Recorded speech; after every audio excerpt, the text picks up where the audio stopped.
Assalamualaikum warahmatullahi wabarakatuh. Halo semuanya. Pada kesempatan kali ini, saya Hafiza Andriani akan menjelaskan mengenai pandangan psikologi kognitif tentang belajar.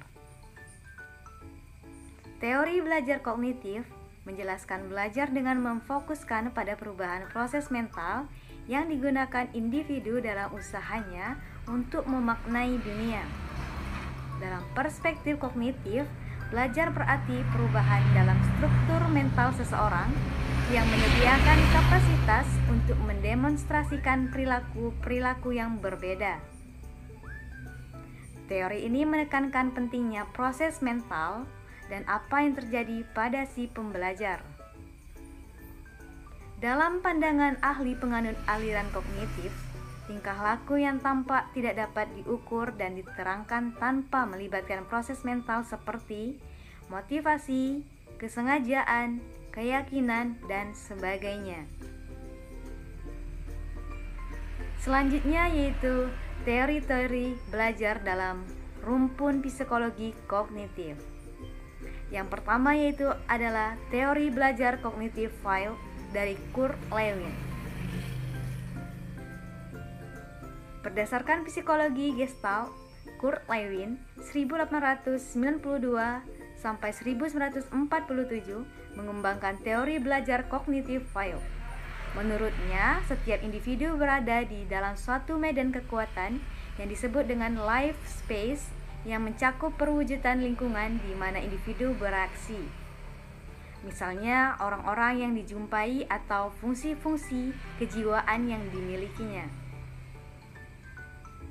Lewin menganggap bahwa tingkah laku merupakan hasil interaksi antar kekuatan-kekuatan baik dari dalam diri individu seperti tujuan, kebutuhan atau tekanan, kejiwaan, maupun dari luar diri individu seperti tantangan dan permasalahan.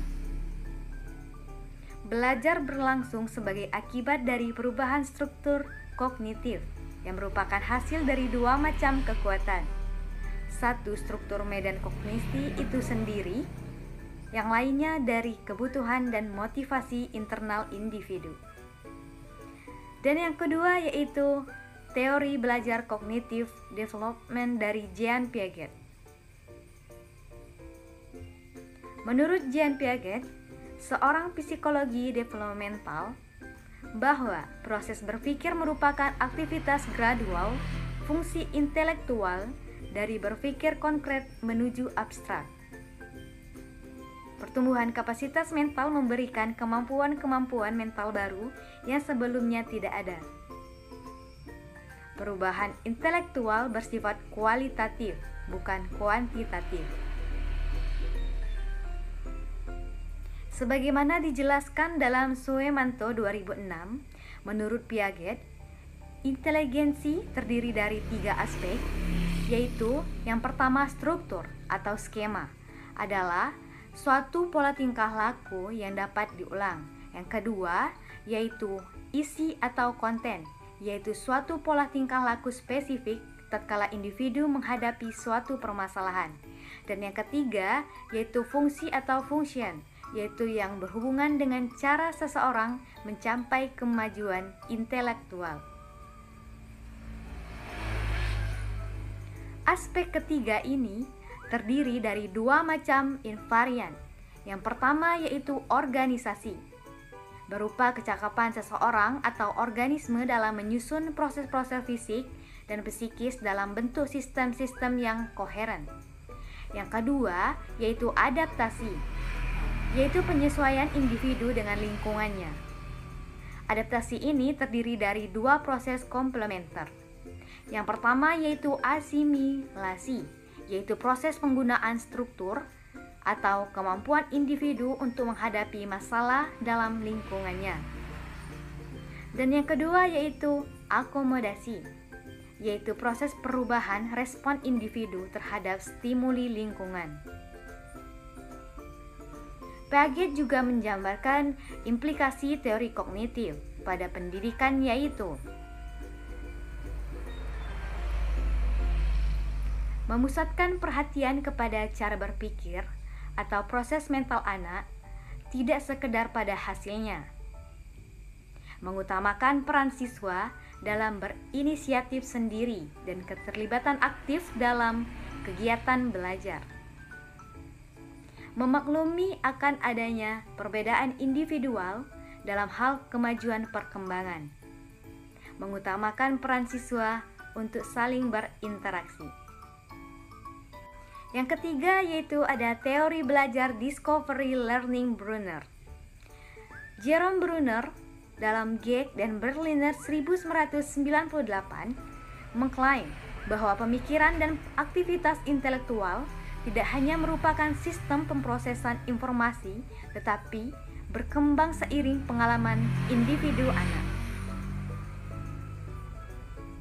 Menurut Brunner, pertumbuhan intelektual ditandai dengan peningkatan kemandirian tanggapan rangsangan pertumbuhan. Tergantung pada pengembangan sistem informasi pengolahan dan penyimpanan internal yang menggambarkan realitas. Perkembangan intelektual melibatkan peningkatan kapasitas untuk mengatakan kepada diri sendiri dan orang lain apa yang telah kita lakukan dan apa yang akan kita lakukan dalam kata-kata atau dengan simbol-simbol. Interaksi sistem antara guru dan siswa diperlukan bagi perkembangan kognitif. Dan yang terakhir yaitu bahasa adalah kunci untuk perkembangan kognitif. Dari pengamatannya, Brunner mengidentifikasi 3 tahap pertumbuhan cara anak-anak mempresentasikan apa yang ada dalam pikiran mereka dan dunia di sekitar mereka. Yang pertama yaitu tahap enaktif, merupakan tahap paling awal di mana anak mengalami lingkungan melalui tindakan.